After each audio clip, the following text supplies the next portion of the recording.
Olá, queridos amigos da web. Hoje a ANN traz uma reportagem especial sobre os 50 anos da Maranatha Volunteers, conta como foi a inauguração de um abrigo para vítimas de violência em Papua Nova Guiné e mostra os esforços de fiéis mexicanos para pregar as boas novas de Jesus em todas as línguas. A Maranatha Volunteers International comemora 50 anos de existência. O que começou como uma viagem missionária de familiares e amigos às Bahamas, se transformou em uma rede que já recrutou 85 mil voluntários em 88 países e construiu escolas, igrejas e perfurou mais de 1.000 poços de água. Durante 5 décadas, a Maranatha beneficiou um número incontável de pessoas com os mais variados projetos, sendo um dos mais ousados a Igreja de um Dia. Em meados do ano 2000, a Maranatha Volunteers International já havia se estabelecido como uma organização de referência para a construção de igrejas e escolas em todo o mundo. Mas, apesar das centenas de edifícios que estavam sendo construídos, havia uma grande necessidade que se aproximava. Tivemos mais de 100 mil pedidos aqui e não há como avançar o suficiente para alcançar uma grande porcentagem dessas. Como fazer mais com menos dinheiro, menos tempo e avançar? Como vamos atender a grande necessidade que há de edifícios de igrejas e escolas em todo o mundo? As estruturas que a Maranatha tem construídas geralmente levam meses para serem concluídas. Mas, e se você pudesse entregar uma congregação, uma nova igreja, em apenas um dia? A ideia inicial nasceu na sala de Laura e Garvin McNeilus. Garvin estava sentado bem na minha frente, pensando em como fazer isso. E Garvin, que sempre tem uma boa ideia, disse: "Tenho uma ideia. Vamos fazer algo simples."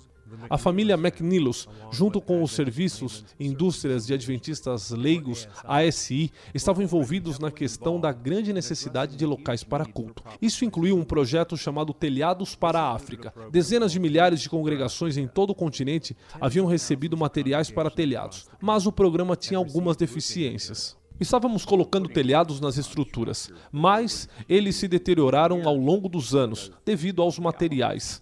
Bem, mas nós já tentamos construir uma igreja começando do teto para baixo, tipo um estacionamento. E aí as pessoas do local podem queimar os tijolos, fazer as laterais, elas podem fazer isso e não precisam de uma moeda forte. Então pensamos um pouco e foi assim que nasceu na verdade a Igreja de um Dia.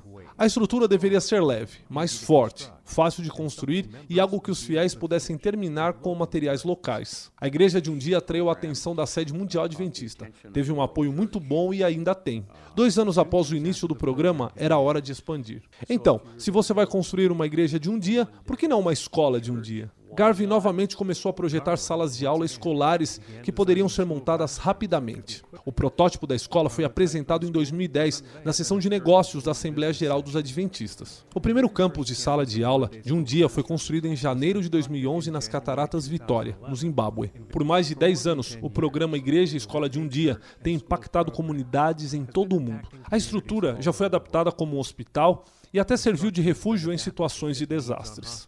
O que começou com uma conversa em uma sala de estar, expandiu a capacidade da Maranatha de divulgar o Evangelho através da construção urgente de edifícios necessários. O que me entusiasma nestas construções e igrejas é a maneira de ministrar através deste processo, mas o que realmente me emocionou são pessoas salvas para a eternidade. É exatamente isso.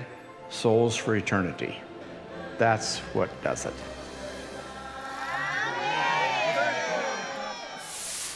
A Igreja Adventista do Sétimo Dia Silva Memorial, em June Valley, em Papua Nova Guiné, inaugurou um abrigo para vítimas de violência familiar e sexual.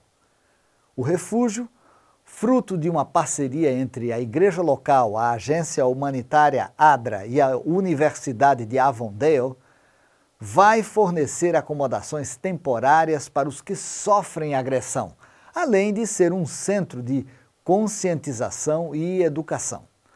Representantes do governo e da Igreja Adventista em Papua Nova Guiné esperam que o abrigo seja um modelo para outras denominações na luta contra a violência familiar e sexual em todo o país da Oceania. O local foi dedicado a Deus.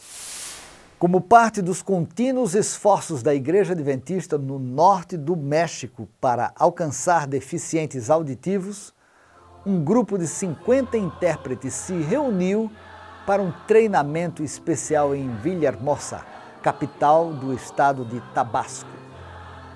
Por meio de oficinas, os intérpretes enriqueceram seus conhecimentos, entenderam a sua missão e criaram estratégias para continuar o ministério de compartilhar o Evangelho em línguas de sinais.